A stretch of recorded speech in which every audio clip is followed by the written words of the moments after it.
South Kodiyathur Chullikkaparamba Cheruvad road പ്രവൃത്തിയിലെ അനാസ്ഥയ്ക്കെതിരെ welfare party panchayat കമ്മിറ്റിയുടെ ആഭിമുഖ്യത്തിൽ ചുള്ളിക്കാപ്പറമ്പിൽ സായാഹ്ന പ്രതിഷേധ ധർണ സംഘടിപ്പിച്ചു. കുന്നുമ്മൽ, ആലുങ്ങൽ ഭാഗങ്ങളിലെ വെള്ളക്കെട്ടും ചെളിയും മൂലം വാഹനഗതാഗതവും കാൽനടയാത്രയും അതിദുഷ്കരമാണ്. വാഹനങ്ങൾ ചെളിയിൽ കുടുങ്ങുന്നത് നിത്യസംഭവമായിരിക്കുകയാണ്. ചെറുവാടി നടക്കൽ പാലം പൊളിച്ചതും ബദൽ സംവിധാനം ഒരുക്കാത്തതും കാരണം ചെറുവാടി പ്രദേശം ഒറ്റപ്പെട്ട് കിടക്കുകയാണ്. 6 മാസക്കാലമായി ഈ പാലം പണി ആരംഭിച്ചിട്ട് അധികൃതരുടെ അനാസ്ഥയും മെല്ലപ്പോക്കും കാരണമാണ് ഈ റോഡ് വർഷങ്ങളായിട്ടും പൂർത്തിയാകാതെ കിടക്കുന്നത്. ചുള്ളിക്കാപ്പറമ്പ്, കുളിമാട്, കൊടിയത്തൂർ ഭാഗങ്ങളിൽ നിന്നുള്ള നൂറുകണക്കിന് വിദ്യാർത്ഥികൾ Cheruvadi government higher secondary school, Albanath Arabic college എന്നിവിടങ്ങളിലേക്ക് എത്തിപ്പെടാനും ചെറുവാടി ഭാഗങ്ങളിലുള്ളവർക്ക് പുറത്തെ സ്കൂളുകളിലേക്ക് കുട്ടികളെ അയക്കാനും കഴിയാത്ത അവസ്ഥയാണ്.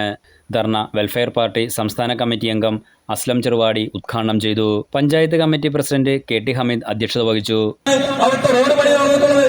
അവിടെ എങ്ങാനും ഇതുപോലുള്ള സാഹചര്യമാണെങ്കിൽ അവിടുത്തെ നാട്ടുകാര് അവരെ ഈ MLA നടന്നു പോകാൻ സമ്മതിക്കൂല. പക്ഷേ നമ്മെ ഈ പ്രദേശത്തെ സംബന്ധിച്ചിടത്തോളം ഈ കൊടിയത്തൂർ പഞ്ചായത്തിനോട് എന്നും ഈ MLAക്ക് അവഗണനയാണെന്ന് നമുക്കറിയാം. നമ്മുടെ വികസനത്തിന്റെ കാര്യത്തിൽ ഈ പ്രദേശത്തിന്റെ പ്രശ്നങ്ങൾ പറയുമ്പോൾ അതിനോട് ചിത്തമ്മ നയമാണ് ഇവർ സ്വീകരിച്ചുകൊണ്ടിരിക്കുന്നത്. അത് നേരത്തെ ജോർജ് തോമസുള്ള സമയത്തും ഇപ്പൊ ലിൻഡോ ജോസഫുള്ള അദ്ദേഹത്തിന്റെ ബിനാമിയായിട്ടുള്ള ലിൻഡോ ജോസഫുള്ള സമയത്തും ഇതേ അവസ്ഥ തന്നെയാണ് എന്ന് മനസ്സിലാക്കേണ്ടതുണ്ട്.